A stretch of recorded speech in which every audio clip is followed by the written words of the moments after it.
Buenas tardes, somos del grupo 115 y vamos a estar hablando sobre diferentes estrategias para aprender. El primero sería el cuadro comparativo, que es un organizador de información que permite identificar las semejanzas y diferencias de dos o más objetos o eventos. Para empezarlo a hacer, el primer punto que se debe tener en cuenta es identificar los elementos que se desea comparar. El segundo sería señalar los parámetros a comparar, es decir, cada tema que vayan a estar hablando. El tercero sería identificar las características de cada tema. Y por último sería construir afirmaciones donde se menciona lo más relevante de los elementos comparados. Bueno, este va a ser un ejemplo de cómo hacer un cuadro comparativo. Vamos a poner nuestra materia, que es español,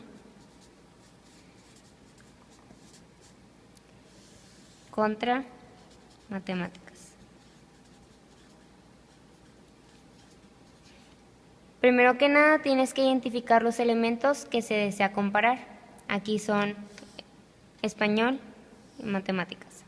Segundo sería señalar los parámetros a comparar, es decir, vamos a empezar a marcar como cuántas tendríamos. Tercero sería identificar características de cada objeto, en este caso cada situación positiva de que nos ayude cada materia. Y luego sería construir afirmaciones donde se menciona las situaciones más relevantes de los elementos comparados. Primero sería, por ejemplo, español, pues nos enseña las maneras de escribir.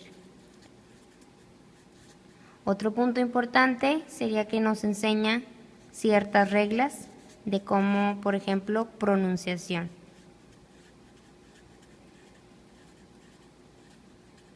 Otro punto sería conocemos nuestra lengua materna a fondo.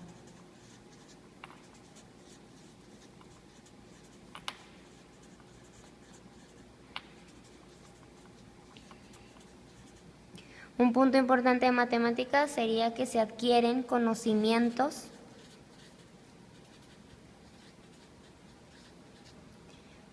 para saber procedimientos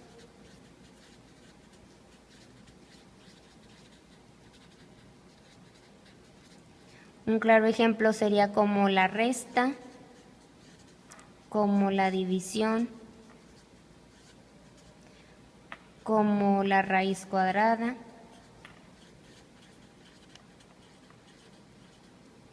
entre otros. Y esto sería todo.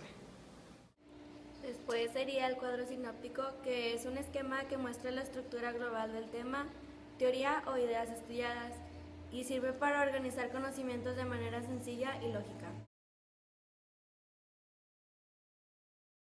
Para empezar a hacer el cuadro sinóptico, lo primero que tienes que hacer es tener un tema central.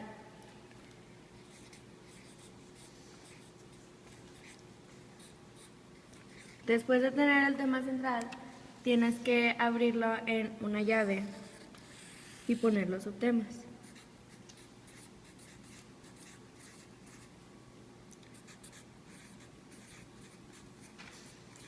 Después, esos temas los tienes que abrir en otras llaves y describirlos.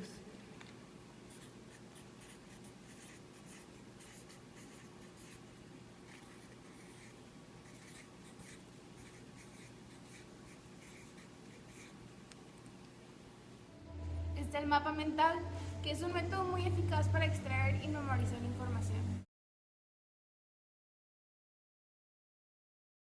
El mapa mental se comienza con una idea principal.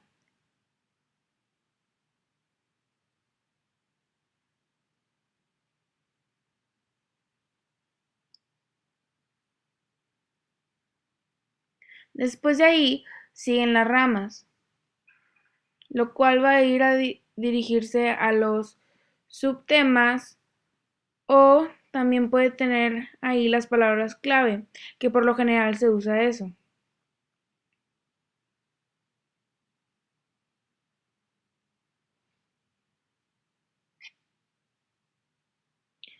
También, el mapa mental puede llevar dibujos o imágenes.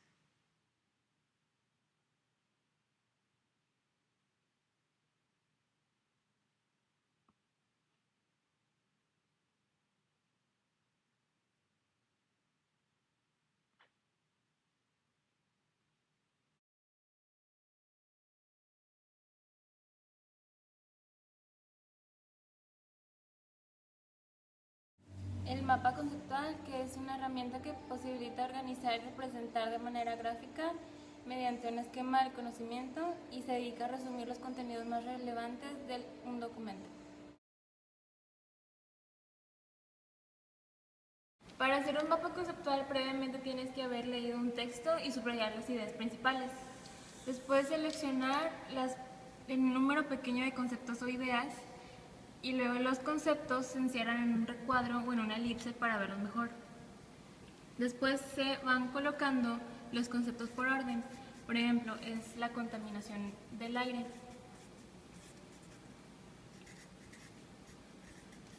Y después van los contaminantes.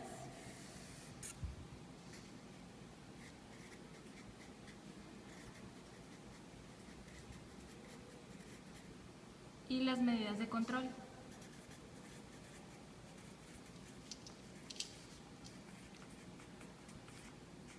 Algunos fenómenos que provocan la contaminación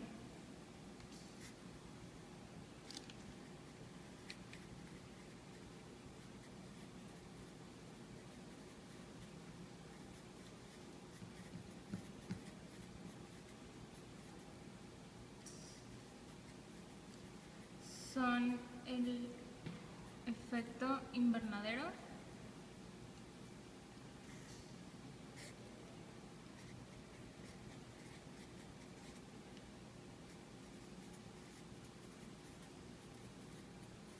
el ozono malo,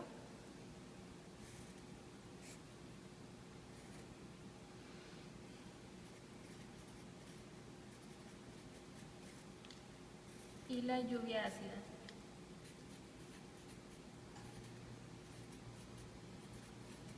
Y los ejemplos de medidas de control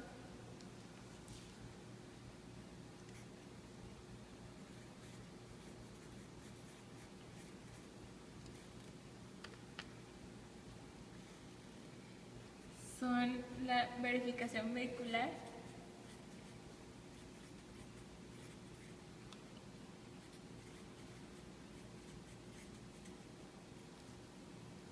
el proyecto Hoy no circula,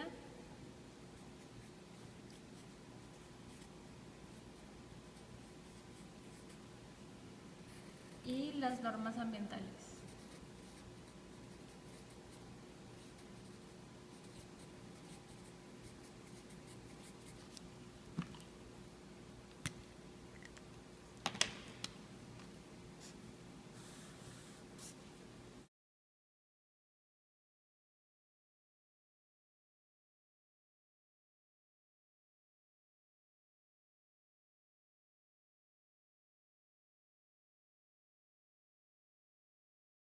Estrategia de aprendizaje serían los diagramas, que son representaciones gráficas que relacionan frases o palabras a un tema central dentro de un proceso informativo. Hay tres tipos de diagrama: radial, de flujo y de árbol. Ficha de resumen. Es un papel donde se escriben todos los datos importantes de un texto. En este caso vamos a hacer una ficha de resumen de Bajo la misma estrella.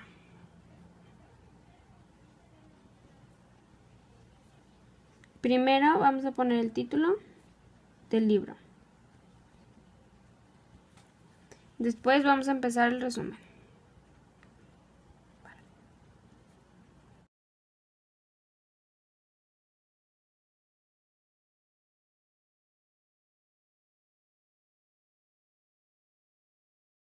Después se pone apellido y nombre del autor.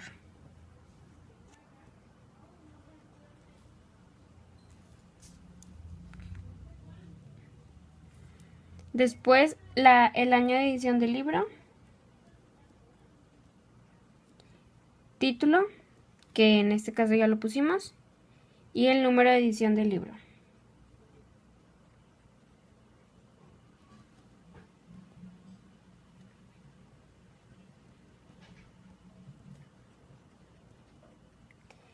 Y así es una ficha de resumen.